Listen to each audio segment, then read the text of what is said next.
SpongeBob Lost Episode, Why? Do you know the show, SpongeBob SquarePants?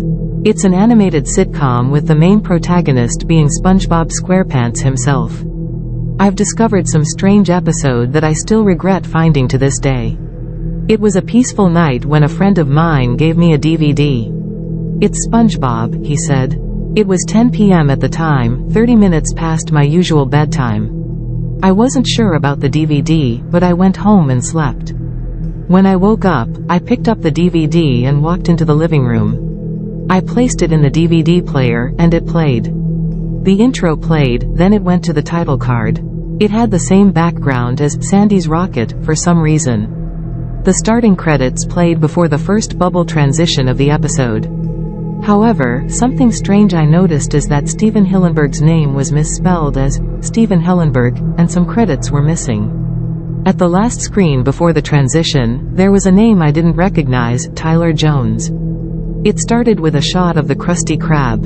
The narrator started speaking. "Ah, the Krusty Krab. SpongeBob's usual working place. He's in the kitchen, flipping patties and serving customers. However, this day will sadly turn for the worse." While the narrator was speaking, the camera zoomed slowly. After he spoke, it faded to a shot of SpongeBob humming and flipping patties. Mr. Krabs burst in the door and yelled, "SpongeBob, me boy. I have something to tell you and Squidward." The bubble transition played again, and it cut to Squidward and SpongeBob in Mr. Krabs' office. "Mr. Squidward, fired. SpongeBob, place these flyers." Mr. Krabs gave SpongeBob some papers saying, "Need a new cashier at the Krusty Krab. On poles in the streets of Bikini Bottom and tell everyone that we need a new cashier." SpongeBob sighed, Aye, Mr. Krabs." The duo exited the room, though Squidward seemed happier than SpongeBob. The bubble transition played once again, and it cut to Squidward happily skipping to his house. He was singing a song. "No more SpongeBob, no more SpongeBob. Don't need to deal with him annoying me. No more SpongeBob, no more SpongeBob. I am filled with glee." He laughed and entered his house, slamming the door behind him. It faded to SpongeBob looking sad as he put flyers up. "Why?" he whimpered. Later, it cut to Squilliam entering Mr. Krabs' office. "Mr. Squidward, I said fired." He barked. Squilliam laughed and said, "Oh, I'm Squilliam Fancyson, not Squidward Tentacles. I'm also here to apply for a job as a cashier." Mr. Krabs stared at him for a few seconds before finally speaking.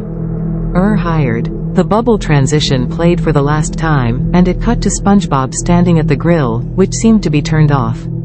The thing is, though, SpongeBob looked strange. His pupils were dilated and his mouth was quivering, seemingly trying to put on a smile. Eventually, he clutched his spatula as he wore a crazed smile. He walked out of the kitchen and looked at Squilliam. "Oh, SpongeBob. It's going to be a pleasure to work with you." Squilliam laughed. After a bit of silence, he realized something was wrong. "SpongeBob?